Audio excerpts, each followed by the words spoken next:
अस्सलाम वालेकुम स्टूडेंट्स। बेटा कैसे हैं सब? होप सब ठीक होंगे। अच्छा बेटा, चैप्टर नंबर 2 स्टार्ट किया था हमने। कन्वर्जन्स बेटा हमने सारी कर ली थी। तो आपको बेटा कुछ कन्वर्जन्स पे इशू नहीं होना चाहिए। अगर फिर भी आप में से किसी भी स्टूडेंट्स को कोई भी इशू होगा तो हम बेटा सॉल्व आउट कर लेंगे, ठीक है। तो हमने बाइनरी डिजिट्स के बारे में पढ़ लिया था कि बाइनरी डिजिट्स ऐसे होती हैं जिनकी बेस 2 होती है। डेसिमल कर लिया था, डेसिमल ऐसे डिजिट्स होते हैं जिनकी बेस 10 होती है। हेक्साडेसिमल कर लिए थे, ऐसे डिजिट्स जिनकी बेस क्या होती है 16। और बेटा हमने ये भी कर लिए थे बाइनरी से डेसिमल कैसे कन्वर्ट करते हैं, फिर डेसिमल से बाइनरी एक दूसरे में कन्वर्जन्स कैसे करते हैं, ठीक है।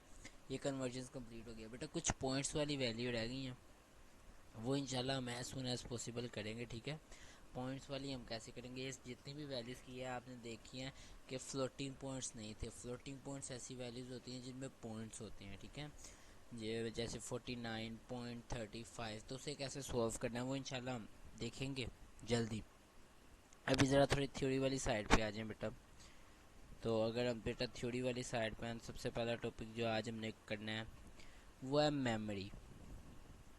मेमोरी क्या होती है बेटा? कंप्यूटर की मेमोरी एक फिजिकली एक डिवाइस है जहाँ पर आप क्या करते हैं, डेटा को स्टोर करते हैं। कंप्यूटर को मेमोरी की ज़रूरत पड़ती है, कोई भी कंप्यूटर मेमोरी के बगैर वर्क नहीं कर सकता। जैसे इंसान के पास एक ब्रेन है, उस ब्रेन में क्या होता है, डेटा स्टोर होता है। हमें पता लगता है हमने कल क्या किया था, किस तरह किया था, आज क्या करना है। हमारे पास एक प्रॉपर एक प्लानिंग होती है। वो प्लानिंग कहाँ पर स्टोर होती है, हमारे ब्रेन में। इसी तरह कंप्यूटर की एक मेमोरी होती है, ठीक है, जहाँ पर कंप्यूटर का डेटा क्या होता है, स्टोर होता है। हमारे पास बेटा टाइप्स के लिहाज से दो मेमोरी होती है, एक वोलेटाइल मेमोरी होती है और एक नॉन वोलेटाइल मेमोरी होती है, ठीक है।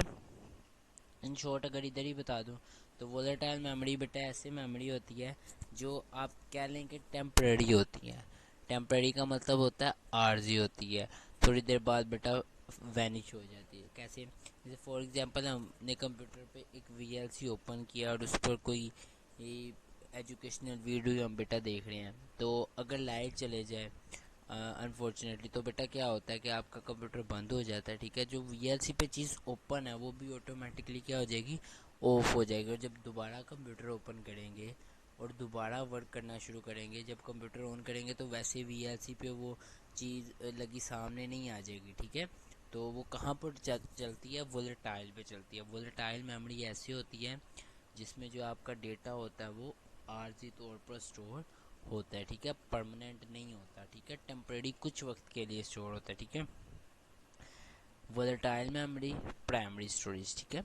A device which holds data as long as it has power supply connected to it, it's called volatile memory. बेटा ऐसी मेमोरी जो सिर्फ उतनी देर तक आपका डेटा स्टोर करेगी जितनी देर तक उसे पीछे से सप्लाई मिल रही है। जब उसे पावर की सप्लाई बंद हो जाएगी, आपका जितना भी डेटा है वो ख़त्म हो जाएगा। मैंने आपको एग्जांपल दिया, हम गूगल क्रोम पर सोशल नेटवर्किंग कर रहे हैं, अनफॉर्चुनेटली लाइट चले जाती है तो क्या होगा, पीसी ऑफ हो जाएगा। जब आप दोबारा पीसी को बेटा पर्सनल कंप्यूटर को ऑन करेंगे तो क्या फेसबुक वहीं से ओपन होगी? ऐसा कोई सिस्टम नहीं होता, आपको दोबारा खुद से ब्राउज़र ओपन करना पड़ेगा, खुद से टाइप फेसबुक करना पड़ेगा और फेसबुक ओपन होगी, ठीक है। तो वो कहाँ पर चलती हैं, वोलेटाइल मेमोरी में चलती हैं, ठीक है।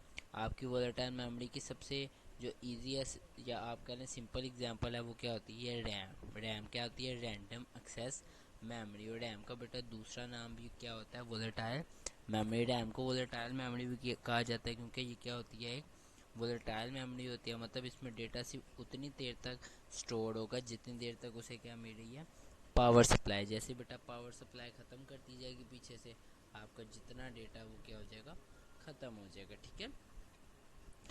Which holds memory only as long as is connected to a power source, ठीक है।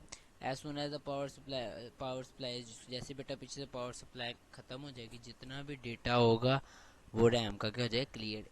ये बेटा वोलेटाइल मेमोरी है, इसी वजह से हमें क्या करना पड़ता है कि इसे बार बार रिफ़्रेश भी करना पड़ता है। आप देखते हैं कि अगर आप एक कंप्यूटर ज़्यादा देर तक रिफ़्रेश ना करें, F5 शॉर्टकट की है रिफ़्रेश की, F5, ठीक है।